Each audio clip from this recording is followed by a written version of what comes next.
Huachicolazo en Veracruz. Sí, pero de esos que dejan claro que el robo de combustible en el sur del estado no es una ocurrencia, sino una industria hecha y derecha. Omar García Harfuch sigue dando fuertes golpes y sólidos en esta guerra en contra del huachicol. El cateo en Villa Allende, Coatzacoalcos, confirmó lo que muchos ya sabían. Ahí funcionan verdaderos centros de operación que no envidian nada a una base logística del crimen organizado. La propia Fiscalía General de la República entró, revisó y salió con todo: litros, vehículos, infraestructura y un inmueble que llevaba rato sirviendo para negocios turbios. La intervención fue resultado de una carpeta de investigación federal que llevaba semanas avanzando. Cuando finalmente se autorizó el cateo, los agentes encontraron más de 2.400 litros de hidrocarburo listo para ser movido, como si fuera mercancía legal. Pero lo impresionante no fue solo la cantidad de combustible, sino la dimensión del patio industrial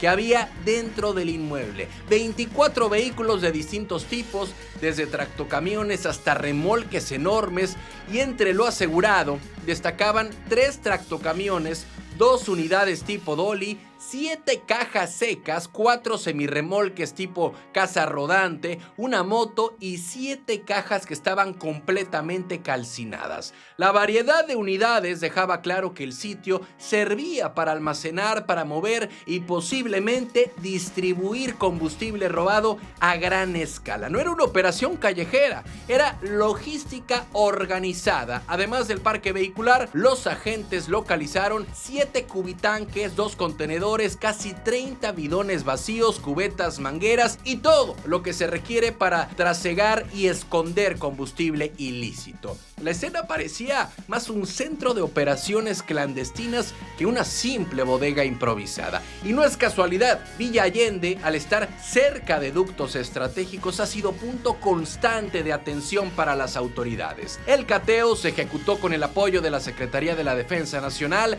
la Guardia Nacional y la Secretaría de Seguridad Pública del Estado, que cerraron los accesos y aseguraron el perímetro mientras la Policía Federal Ministerial hacía el trabajo técnico. Pemex entró después para manejar el combustible asegurado y trasladarlo de manera segura. Este operativo no es un hecho aislado. En la región sur de Veracruz recientemente hubo aseguramientos similares, incluyendo 5 inmuebles cateados en Minatitlán. La constante es la misma: infraestructura, combustible almacenado y vehículos modificados o listos para circular. La zona sigue siendo un punto caliente del huachicol, donde confluyen ductos, crimen organizado y redes de distribución que llevan años operando. La Fiscalía General de la República informó que seguirá investigando para identificar a los responsables y determinar si este punto forma parte de una red más grande. Pero por la cantidad de combustible y la infraestructura encontrada, es evidente que no se trata de delincuentes improvisados. Detrás de este lugar hay organización, hay recursos y conocimiento técnico. Este golpe evidencia 2 cosas. 1, que el huachicol en Veracruz sigue siendo un negocio millonario con estructuras profundas. Y 2, que las autoridades federales empiezan a atacar no solo a los operadores visibles, sino también a los centros de almacenamiento y transporte que hacen rentable este delito. El caso apenas se está armando, pero el mensaje está puesto sobre la mesa. El sur de Veracruz sigue siendo terreno clave del huachicol y cada cateo está revelando el tamaño real del monstruo. ¿Cansados de las mismas noticias de siempre? ¿Con los mismos de siempre? Aquí lo contamos sin rollos, directo y diferente. Dale click a la campanita, suscríbete y entérate de lo que de verdad está pasando en Veracruz y en la política. Noticias locales. Sindicatos frenan golpe laboral en Veracruz. Sí, en Veracruz estuvo a punto de ocurrir algo histórico, pero en el peor sentido. Una iniciativa silenciosa, empujada desde el Congreso, buscaba crear un solo sindicato obligatorio para toda la burocracia del Poder Ejecutivo. Sí, un modelo de representación centralizada que en pleno 2025 olía más a control político que a modernización laboral. El diputado morenista Juan Tresili fue quien movió esa propuesta en la Gaceta Legislativa y apenas se supo de su contenido, los burócratas sonaron las alarmas. Veían el riesgo de quedar sin derechos adquiridos, sin libertad sindical y sujetos al sindicato que agache las orejas, como señalaron varios líderes.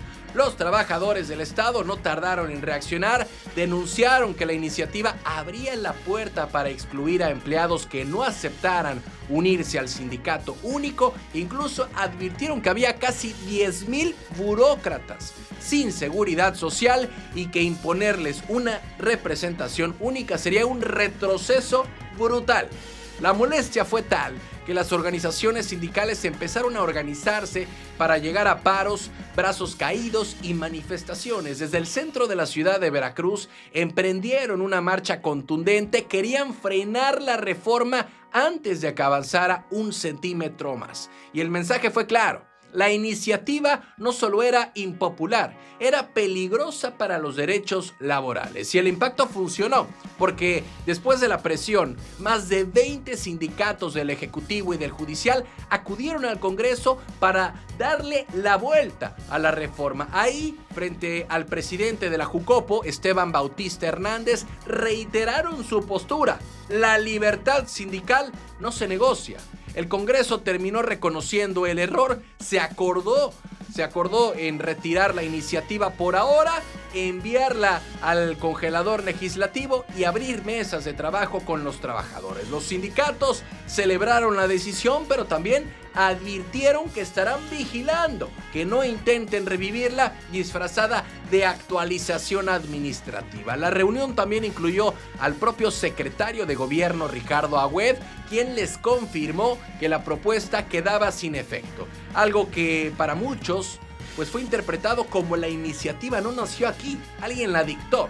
Los sindicatos señalaron puntos preocupantes del proyecto, como la posibilidad de que renunciar a un sindicato hiciera perder derechos laborales, facultades excesivas para que la Secretaría del Trabajo definiera estatutos internos, la intención de mezclar sindicatos de todos los poderes, incluso asociaciones religiosas en un mismo esquema de representación.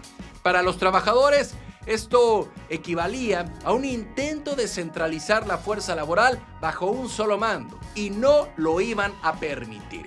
La presión aumentó todavía más cuando 24 sindicatos minoritarios formaron al Frente Sindical por la Democracia Laboral en Veracruz. Marcharon hasta el Congreso, entregaron un pliego petitorio y dejaron claro que el gobierno estatal no puede hablar de modernidad mientras intentaba debilitar a los propios trabajadores. El diputado Juan Tres ahora tendrá que participar en las mesas de trabajo y explicar por qué impulsó una reforma que prácticamente ningún sindicato respaldó. Y la realidad es muy simple. Si nadie detiene estas iniciativas en el momento exacto, se convierten en leyes que afectan a miles. Y esta vez, los trabajadores ganaron la primera batalla, pero la discusión volverá, porque en Veracruz la libertad sindical está viva y no piensa dejarse uniformar tan fácil.